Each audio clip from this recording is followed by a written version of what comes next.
What's going on, everybody? Welcome into episode 155 of the MudWatch Sports Podcast on this Wednesday, April 15, 2026. I'm your host, Zach Malum. But before we get started, please subscribe below. Follow all of my social accounts. Let's start things off in the world of baseball, as both New York teams were in action this week. And we start things out in Los Angeles as the New York Mets take on the Los Angeles Dodgers. A 3-game set out at Dodger Stadium. And the Mets offense has picked up where they left off in the last couple of series before this one.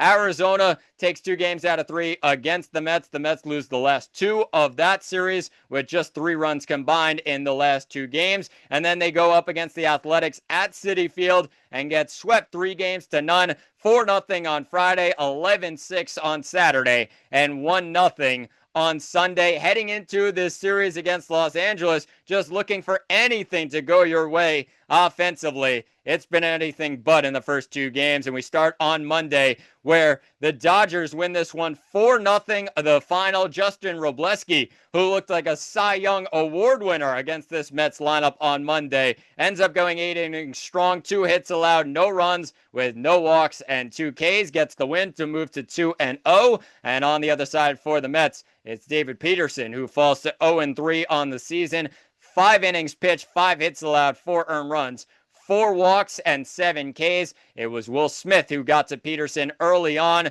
The early struggles for Peterson continue this season, and an RBI single in the first inning gave the Dodgers a 1-0 lead. Andy Pages followed that up in the bottom of the third with a 3-run bomb into left field. 4-0 Dodgers, and that's how it would finish as the Mets offense continues to struggle. Just 3 hits on the evening, not helping Peterson out at all. And the Mets fall once again 4-0. So the losing streak now at 6 games, and they're heading into another game against the Dodgers where their ace is on the mound in Nolan McLean, and he's going up against Yoshinobu Yamamoto, the Dodgers ace on the other side. What a pitching duel it was through 7, almost 8 innings of this game. On the Mets side, McLean goes 7 innings strong, 2 hits allowed, just the 1 earned run, 2 walks, 8 Ks, 95 pitches. Yamamoto on the other side, 7 2/3 innings pitched with 4 hits allowed, 1 earned run, 1 walk, and 7 Ks. Pitched 104 pitches in this game, but it was the bullpens that were the difference for both the Mets and the Dodgers. On the Mets side, it was Brooks Raley who ended up giving up the game-winning run. It was an RBI single by Kyle Tucker in the bottom of the 8th. Raley pitches just 1 inning with 1 hit allowed, 1 earned run, 2 walks, and 1 strikeout. It was the Dodgers on the other side with their bullpen. Blake Trinan gets out of the jam with a strikeout in the top of the 8th, and then it was Alex Vesia in the top of the ninth.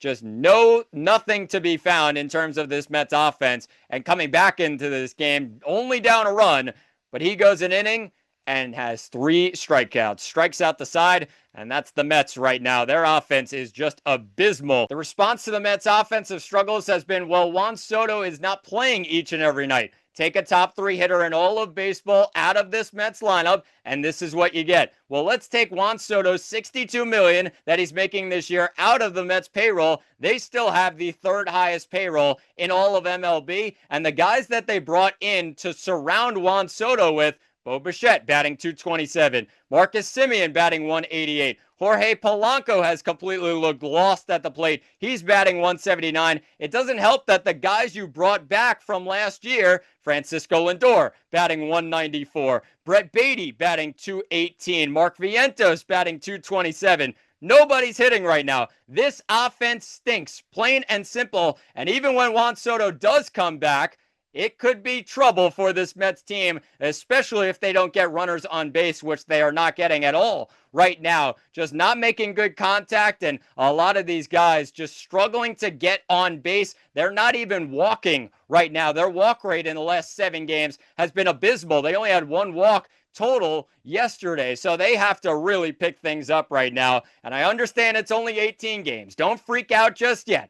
However, this Mets offense, if they want anything to do with postseason baseball later on in the year, they have to be much better than they are. They have a phenomenal pitching staff, and I mean probably a top 5 pitching staff in all of baseball. Freddie Peralta, Clay Holmes, of course, Nolan McLean, who was dealing last night. Those three guys have been electric. The only guy who hasn't has been David Peterson, and you could live with that, especially if you have the other three guys pitching every 5 days or so. That's what you're looking for from this Mets offense, is just get them over the edge when those guys are on the mound.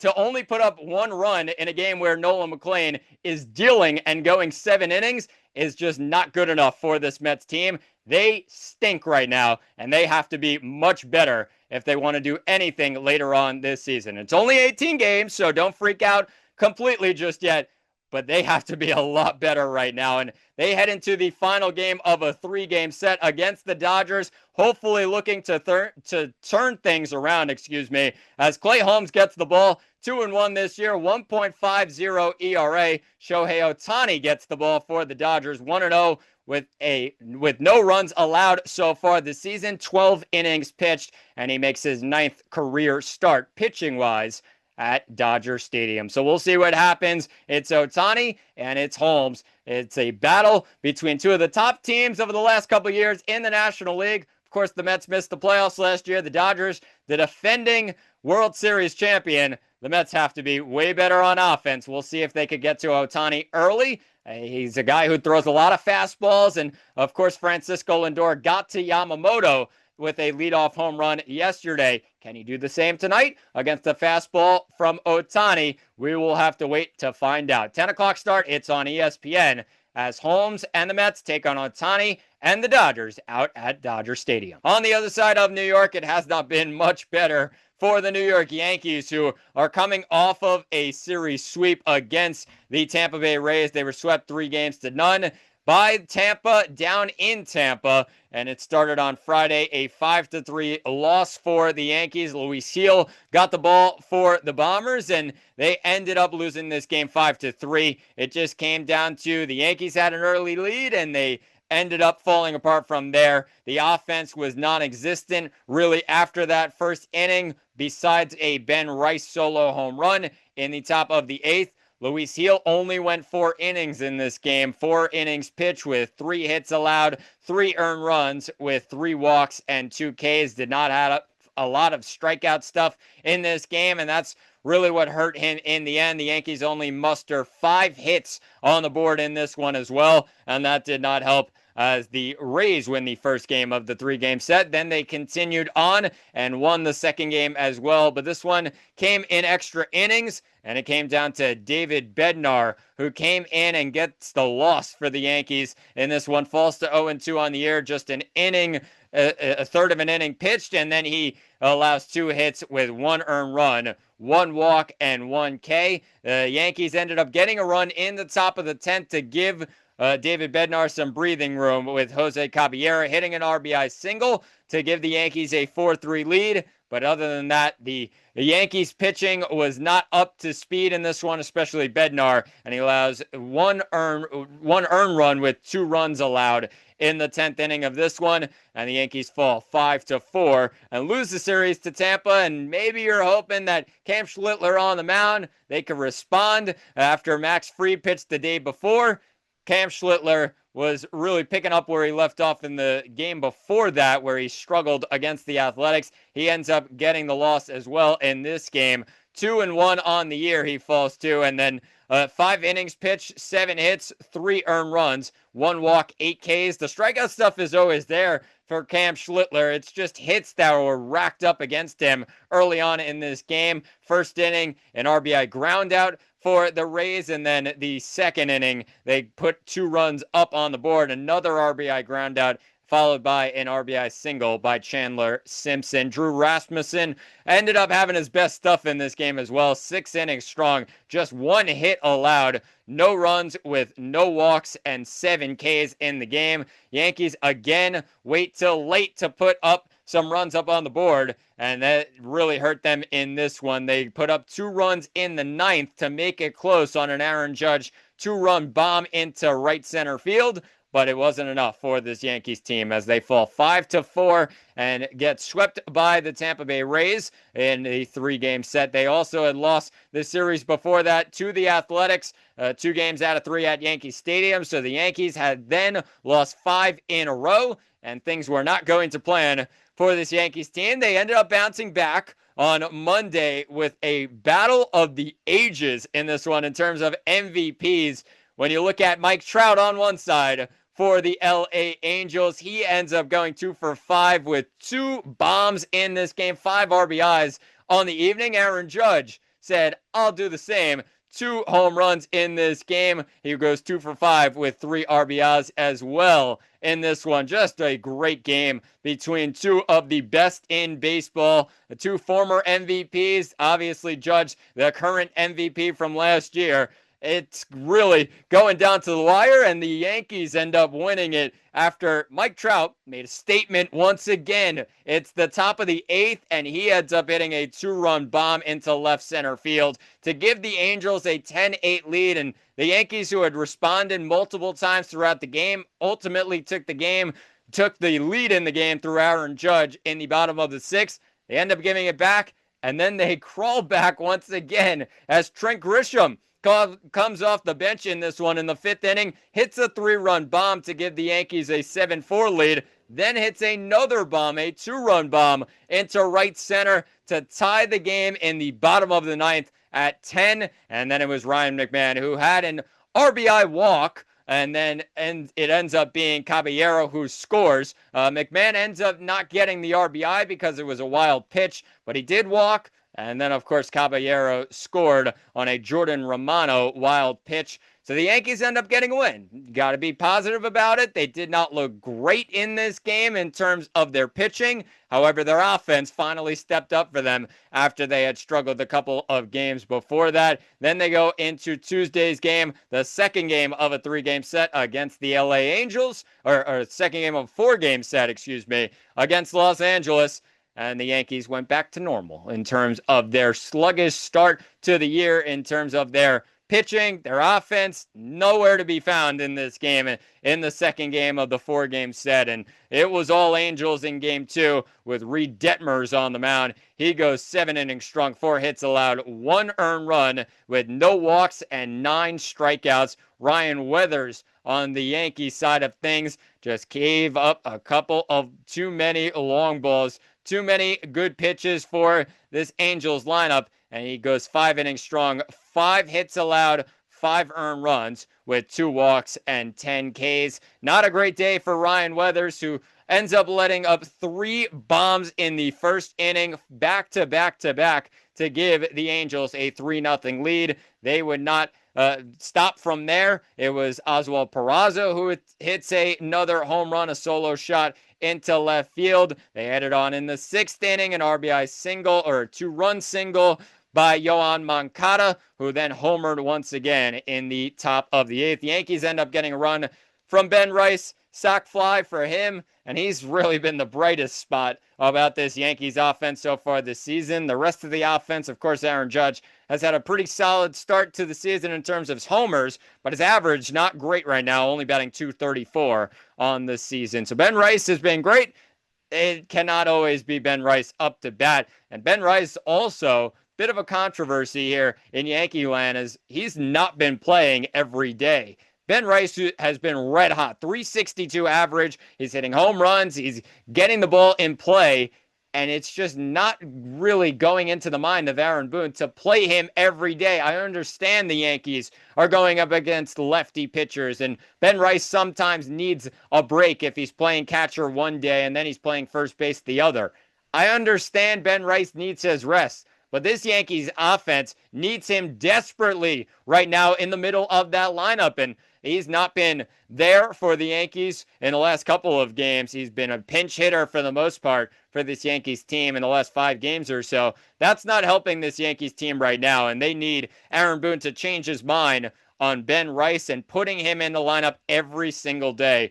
So we'll see what happens, but the Yankees go into the next 2 games of this series. It's all knotted up at 1 as the Angels take on the Yankees. 7:05 start at Yankee Stadium tonight. It's going to be Jack Kochanowicz who goes up on the mound for the Angels. And then you have Luis Gil on the Yankees side, 0-1, 6.75 ERA. He needs to really step up in this one after a rough first outing for him. He's coming off the injured list, so you give him a bit of a pass after that first game against the Tampa Bay Rays. But Luis Gil needs to get back to that 2024 Rookie of the Year type of form.